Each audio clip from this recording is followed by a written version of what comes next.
Mr. President, are you close to a trade deal? Canada as you meet the new Prime Minister, sir. Do you think the Fed will cut interest rates tomorrow?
Where do you want me to put it?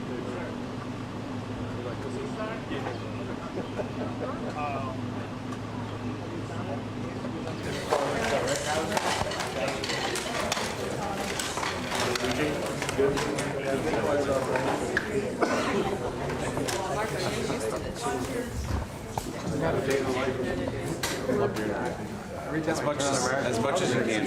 Somewhere near that.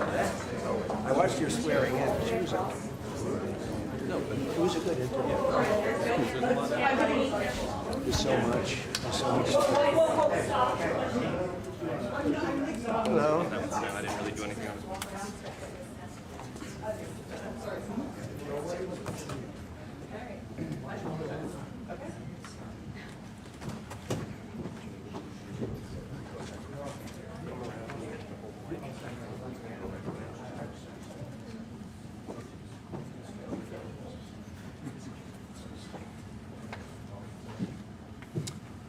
Thank you very much, everybody. It's a great honor to have Prime Minister Mark Carney with us. As you know, just a few days ago, he won a very big election in Canada. And I think I was probably the greatest thing that happened to him, but I can't take full credit. His party was losing by a lot, and he ended up winning. So I really want to congratulate him. It was probably one of the greatest comebacks in the history of politics. Maybe even greater than mine, you know. But I want to just congratulate you. That was a great election, actually. We were watching it with interest, and I think Canada chose a very talented person, a very good person, because we spoke before the election quite a few times. And it's an honor to have you at the White House and the Oval Office. And you see the new and improved Oval Office as it becomes more and more beautiful with love. You know, we handle it with great love. And 24-karat gold, that always helps too, right? But it's been a lot of fun. We're going over some of the beautiful pictures that were stored in the vaults that were for many, many years, in some cases over 100 years. They were stored in vaults of the great presidents, or almost great presidents, all having a reason for being up, every one of them. So it's very interesting. But I just want to congratulate you, and ran a really great race. I watched the debate. I thought you were excellent, and I think we have a lot of things in common. We have some tough points to go over, and that'll be fine. We're going to also be discussing Ukraine, Russia, the war, because Mark wants it ended as quickly as I do. I think it has to end. We had some very good news last night. The Houthis have announced that they are not, or they've announced to us at least, that they don't want to fight anymore. They just don't want to fight, and we will honor that. And we will stop the bombings, and they have capitulated. But more importantly, we will take their word. They say they will not be blowing up ships anymore, And that's what the purpose of what we were doing. So that's just news. We just found out about that.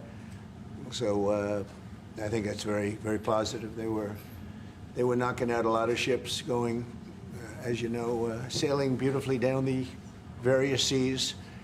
It wasn't just the canal, it was a lot of other places. And I will accept their word, and we are going to stop the bombing of the Houthis, effective immediately. And Marco, you'll let everybody know that, okay? Do you have something to say about that, by the way? It's a pretty big announcement. Yeah, this was always a freedom of navigation mission. These guys, these are, a band of individuals with advanced weaponry that were threatening global shipping. And the job was to get that to stop. And if it's going to stop, then we can stop. And I think it's an important development. And we'll have maybe before we're going to, as you know, the Middle East, Saudi Arabia. We're going to UAE and Qatar. And that'll be, I guess, Monday night. Some of you are coming with us. I think before then we're going to have a very, very big announcement to make, like as big as it gets. And I won't tell you on what, but it's going to, and it's very positive. I'd tell you if it was negative or positive. I can't keep that. It is really, really positive. And that announcement will be made either Thursday or Friday or Monday before we leave. But it'll be one of the most important announcements that have been made in many years about a certain subject, very important subject. So you'll all be here. Mark, would you like to say a few words? Well, thank you, Mr. President. I'm on the edge of my seat, actually, for the big announcement. But thank you for your hospitality and above all, for your leadership. You're a transformational president, the focus on the economy with a relentless focus on the American worker, securing your borders, ending the scourge of fentanyl and other opioids, and securing the world. And I've been elected with my colleagues here, with the help of my colleagues here. I'm going to spread the credit to transform Canada. With a similar focus on the economy, securing our borders, again on fentanyl, much greater focus on defense and security, securing the Arctic and developing the Arctic. And the history of Canada and the U.S. is we're stronger when we work together, and there's many opportunities to work together. And I look forward to, addressing some of those issues that we have, but also finding those areas of mutual cooperation so we can move forward. That's great. Very nice. Thank you very much. It's a very nice statement. Anybody? Is USMCA dead? No, it was actually very effective, and it's still very effective, but people have to follow it. So, that's been a problem. People haven't followed it. But it was a transitional step a little bit, and as you know, it terminates fairly shortly. It gets renegotiated very shortly. But I thought it was a very positive step from NAFTA. NAFTA was the worst trade deal in the history of our country, probably in the history of the world. And this was a transitional deal, and we'll see what happens. We're going to be starting to possibly renegotiate that if it's even necessary. I don't know that it's necessary anymore, but it served a very good purpose. And the biggest purpose it served is we got rid of NAFTA. NAFTA was a very unfair deal for the United States. A very, very terrible deal. It should have never been made. It was made many years ago, but it should have never been made. Mr. President, Canada and the United States, would you like to see your first trade deal be with Canada, our neighbors in the world? I would love that. Look, I have a lot of respect for this man, and I watched him come up, in a sense, through the ranks when he wasn't given much of a chance, and he ran a really great campaign. He did a really great debate. I think that debate was very helpful. I was going to raise my hand. I don't know if that's good or bad. I shouldn't say that. That might hurt you. But no, he ran a really great election, I thought. And yeah, something could happen. Something could happen. Mr. President. Yeah, please. What's the top concession you want out of Canada? The top concession you want out of Canada? Concession? Yes. Friendship. But that's not a concession. No, we're going to be friends with Canada. Regardless of anything, we're going to be friends with Canada. Canada is a very special place to me. I know so many people that live in Canada. My parents had relatives that lived in Canada, my mother in particular. And I love Canada. I have a lot of respect for the Canadians. Wayne Gretzky, how good, the great one. You happen to have a very, very good hockey player right here on the Capitals, who I have a lot of. He is a big, tough cookie too. He just broke the record, and he's a great guy. And you know, we had the team here, and I got to know a lot of the players. But now Canada is a very special place. Yeah, please. Mr. President, and Mr. Prime Minister, I'd like to get your response to this too. But Mr. President, you have said that Canada should become the 51st state. Were you joking? No. Well, I still believe that, but you know, it takes two to tango, right? But no, I do. I mean, I believe it would be a massive tax cut for the Canadian citizens. You get free military, you get tremendous medical cares and other things. There would be a lot of advantages, but it would be a massive tax cut. And it's also a beautiful, you know, as a real estate developer, you know, I'm a real estate developer at heart. When you get rid of that artificially drawn line, somebody drew that line many years ago with like a ruler, just a straight line right across the top of the country. When you look at that beautiful formation when it's together, I'm a very artistic person, but when I looked at that beauty, I said that's the way it was meant to be. But you know, I do feel it's much better for Canada, but we're not going to be discussing that unless somebody wants to discuss it. I think that there are tremendous benefits to the Canadian citizens, tremendously lower taxes, free military, which honestly we give you essentially anyway because we're protecting Canada if you ever had a problem. But I think it would really be a wonderful marriage because it's two places that get along very well. They like each other a lot. Well, if I may, as you know from real estate, there are some places that are never for sale. That's true. We're sitting in one right now, you know, Buckingham Palace that you visited as well. That's true. And having met with the owners of Canada over the course of the campaign last several months, it's not for sale, won't be for sale ever. But the opportunity is in the partnership and what we can build together. And we have done that in the past. And part of that, as the President just said, is with respect to our own security. And my government is committed for a step change in our investment in Canadian security and our partnership, and I'll say this as well, that the President has revitalized international security, revitalized NATO, and us playing our full weight in NATO, and that will be part of it. And they have, I must say, Canada is stepping up the military participation because Mark knew, you know, they were low and now they're stepping it up, and that's a very important thing. But never say never. Never say never. What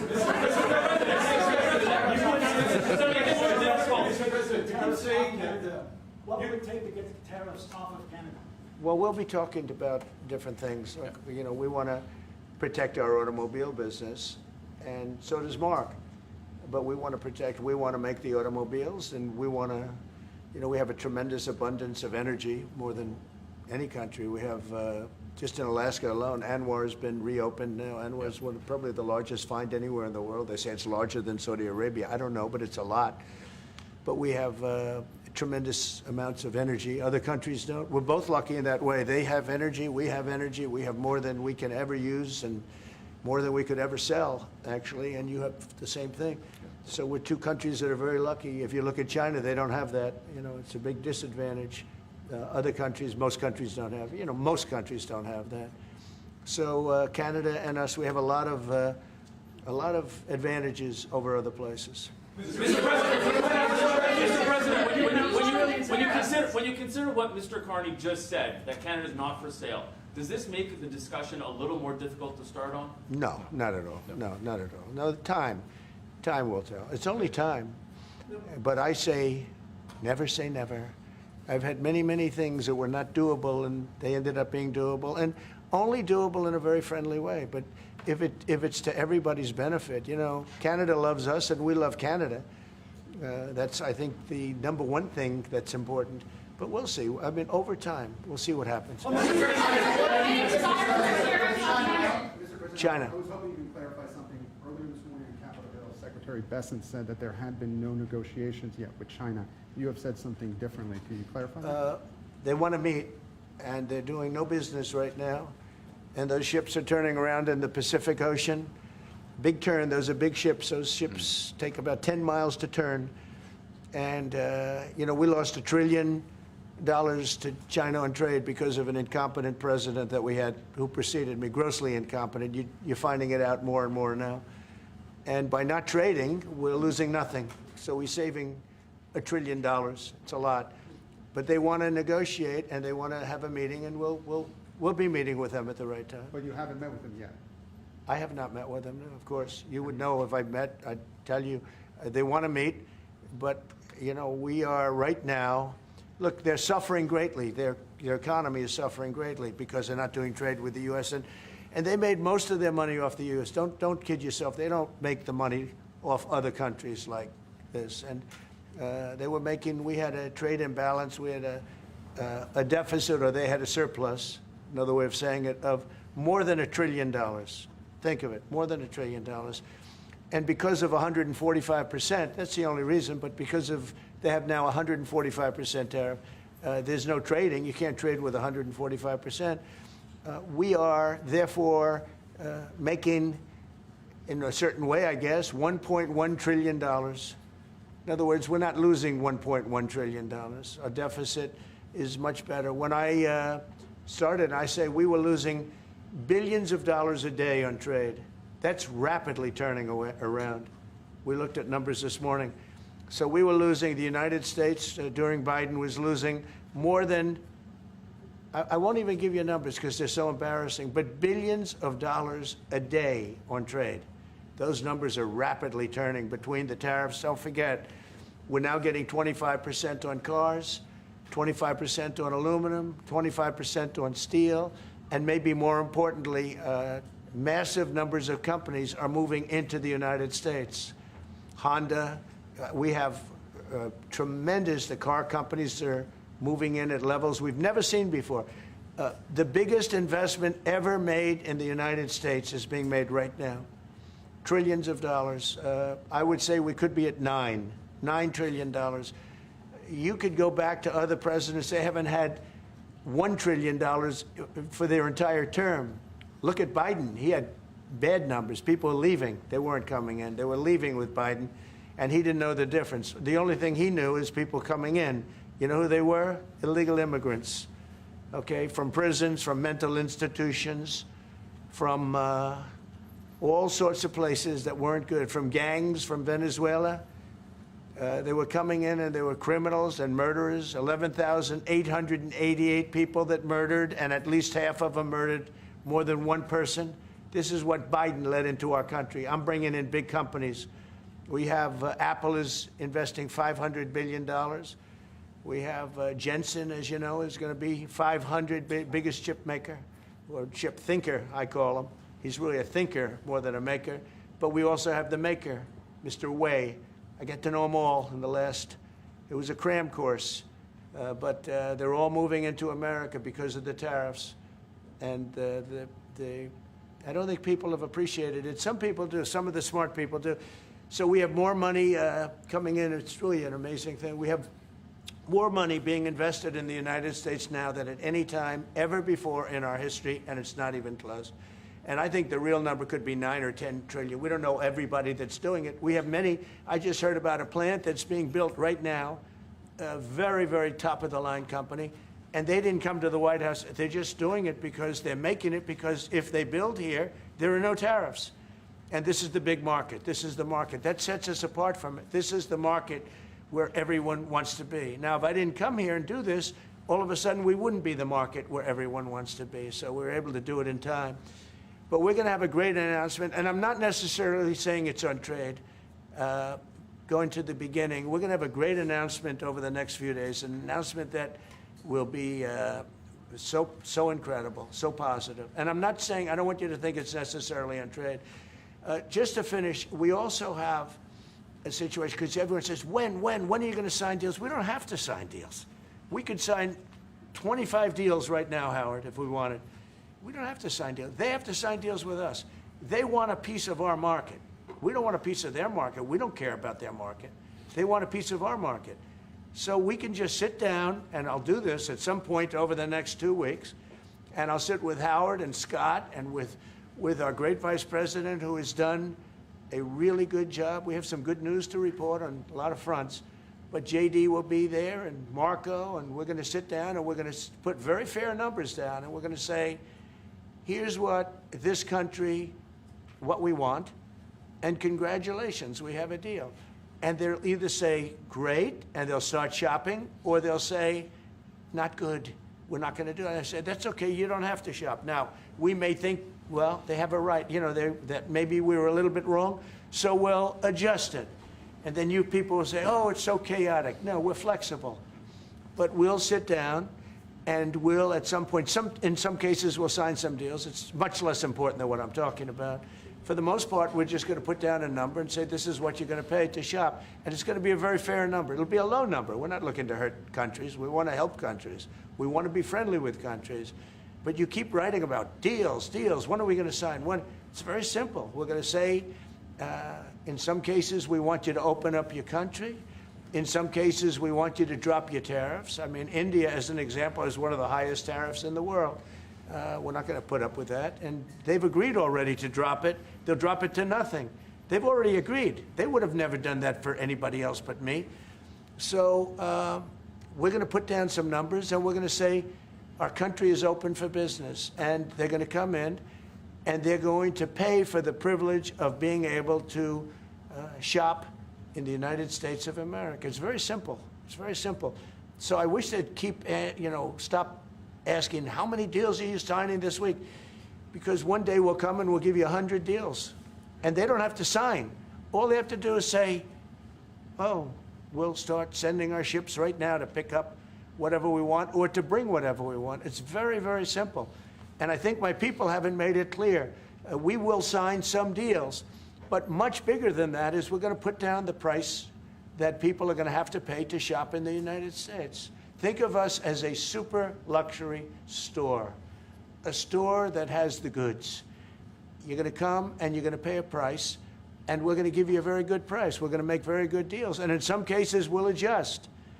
But that's where it is. And we've been ripped off by everybody for 50 years,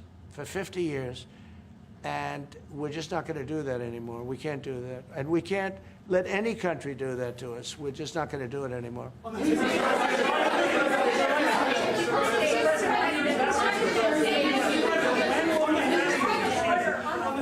you tell us a bit more about the deal that you've reached with the Houthis? No, it's not a deal. They've said, please don't bomb us anymore, and we're not going to attack your ships. And where did you hear about that?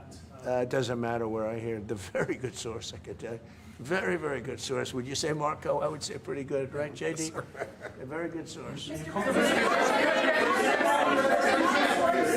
they don't want to be. They don't want to be. They don't want to be bombed anymore. You know, I sort of thought that would happen. No, behind you, please. Clarifying something you said on USMCA. Is the U.S. prepared to walk away from that pact? From what pact? USMCA. No, it's fine. It's there. It's good. We use it for certain things. It's there. We have the USMCA is a good deal for everybody. I won't say this about Mark, but I didn't like his predecessor. I didn't like a person that worked for. She was terrible, actually. She was a terrible person, and she really hurt that deal very badly because she tried to take advantage of the deal and she didn't get away with it. You know who I'm talking about. But so we had a bad relationship having to do with the fact that we disagreed with the way they viewed the deal, and we ended it. We ended that relationship pretty much. The USMCA is great for all countries. It's good for all countries. We do have a negotiation coming up over the next year or so to adjust it or terminate it. Mr. President. I'll say a word on USMCA, if I may, Mr. President. It is a basis for a broader negotiation. Some things about it are going to have to change. And part of the way you've conducted these tariffs has taken advantage of existing aspects of USMCA. So it's going to have to change. There's other elements that are come, and that's part of what we're going to discuss. Right. During the campaign, Prime Minister Carney talked about the American betrayal. How do you react if Canada decided not to shop in the American store as much as before and decided to partner with other countries? Well, we don't do much business with Canada from our standpoint. They do a lot of business with us. We're at like 4%. And usually those things don't last very long. You know, we have great things, great product, the kind of product we sell, nobody else can sell, including military. Look, we make the best military equipment in the world, and Canada buys our military equipment, which we appreciate, but we make the best military equipment in the world by far. The missiles, the submarines, everything. Everything we have is really top notch. I rebuilt our military during our last term. Stupidly, we gave some away to Afghanistan, which shouldn't have happened. But that was, I think it was the most embarrassing moment in the history of our country. It was just very incompetent people. But if you look, the man that's now the head of our Joint Chiefs, he led the attack on ISIS for me. That's why he's the head of the Joint Chiefs. And Raisin Kane, he was unbelievable. And as you know, we defeated ISIS in 3 weeks. It was supposed to take 5 years. We did it in 3 weeks. And he ran the campaign. I said, I like him. But I knew him before. I went to Iraq, and we agreed to a plan, and that was the plan. And as you know, we did it in record time. So we have, you know, we have the best equipment in the world. We have the best, a lot of things. And but Canada, it does a lot more business with us than we do with Canada. Yeah. Mr. President, can I ask you about your investments, Mr. President? When do you think the investments that you've announced, the trillions, will finally hit the economic data this year? When you're saying about the tariffs? No, about the investments that you've announced. You've announced. Oh, it's hitting right now. Look, they're already starting AI plants. These are not people that look for financing. That's a good thing. You know, in real estate, you get a site, then you have to look for financing. You have to get your zoning. You know, 5 years later, you start building. You get a bank, then the bank's no good. And these people have massive amounts of cash. The CHIPS Act was a ridiculous thing because that doesn't get them to build. All we did is hand very wealthy companies money. The CHIPS Act that was done by Biden, billions. We give them billions of dollars. They don't even have to do anything with it. And then if you weren't, if you didn't have, and I don't want to be a wise guy, but if you didn't go with the DEI, if you didn't go with all of the different things woke, if you weren't woke, you couldn't even use the money. You had to have a certain percentage of this and that and that and that. It's impossible to have. The companies actually complained to me. They say they gave me all this money, but nobody can get these people to do anything. I mean, look, President Obama, and if he wanted help, I'd give him help because I'm a really good builder and I build on time, on budget. He's building his library in Chicago. It's a disaster. And he said something to the effect, I only want DEI, I only want woke. He wants woke people to build it. Well, he got woke people, and they have massive cost overruns. The job is stopped. I don't know. It's a disaster. And I don't like that happening because I think it's bad for the presidency that a thing like that should happen. He's got a library that's a disaster. And he wanted to be very politically correct, and he didn't use good, hard, tough, mean construction workers that I love, Marco. I love those construction workers. But he didn't want construction workers. He wanted people that like never did it before. And he's got a disaster in his hands, like millions of dollars, many, really many millions of dollars over budget. And I would love to help him with it, or somebody else. I could recommend professionals, but it was not built in a professional manner. By the way, nor was in California a little train going from San Francisco to Los Angeles that's being run by Gavin Newsom, the governor of California. Did you ever hear of Gavin Newsom? He has got, that train is the worst cost overrun I've ever seen. It's like totally out of control. So then they said, all right, we won't go into San Francisco. We'll stop 25 miles short. And we won't go into Los Angeles. We'll stop 25 miles short. It's hundreds of billions of dollars for this stupid project that should have never been built. And then they realized that it would have been a lot less costly if we just gave limousine service back and forth and gave it free. They would have saved hundreds of billions of dollars. They have airplanes that go there for one 1/100th the cost. And they have cars. They have a thing called the highway that goes back and forth that's not fully utilized. And they got involved with this project. And Gavin, you know, I always liked Gavin. I had a good relationship with him. I just got him a lot of water. You know, I sent in people to open up that water because he refused to do it. And we just got them a lot of water. If they would have had that water, and if they would have done what I said to do, they wouldn't have had the fires in Los Angeles. Those fires would have been put out very quickly. But if you think about it, and you got to take a look at this, it's the worst cost overrun I've ever seen. I've watched a lot of stupid people build a lot of stupid things, but that's the worst cost overrun I've ever seen, what's happening between San Francisco and Los Angeles. And you ought to ask about that, because this government is not going to pay. I told our very great new Secretary of Transportation, he's doing a good job, Sean Duffy, I said, we're not going to pay for that thing. They are just, it's out of control. This is something that, you don't have things like this. It's not even conceivable. Like 30 times over budget, 30 times. It's the craziest thing and now it's hundreds of, it was supposed to be a simple train. And I think the media should take a look at it. And I'd love him to run for president on the other side. You know, I'd love to see that. But I don't think he's going to be running, because that one project alone, well, that and the fires and a lot of other things, pretty much put him out of the race. Mr. President, what changes would you like to see to the USMCA? Or what changes would you like to make? We're going to work on some subtle changes, maybe. I don't even know if we're going to be dealing with the USMCA. We're dealing more with concepts right now. Look, right now, we're doing trade. We have trade. They're paying a tariff on cars and steel and aluminum. And I think we have a baseline of 10% or something like that for the tariffs. But we're getting along very well. Right now, going no further, but we have an agreement. We did something with even parts. You want to discuss that, Howard, with respect to Canada, which helps Canada out? Sure. So we've made an arrangement with the car companies that 15% of their USMCA parts are included, and then 15% of foreign parts from the manufactured suggested retail price are not tariffed, to help domestic manufacturing really thrive.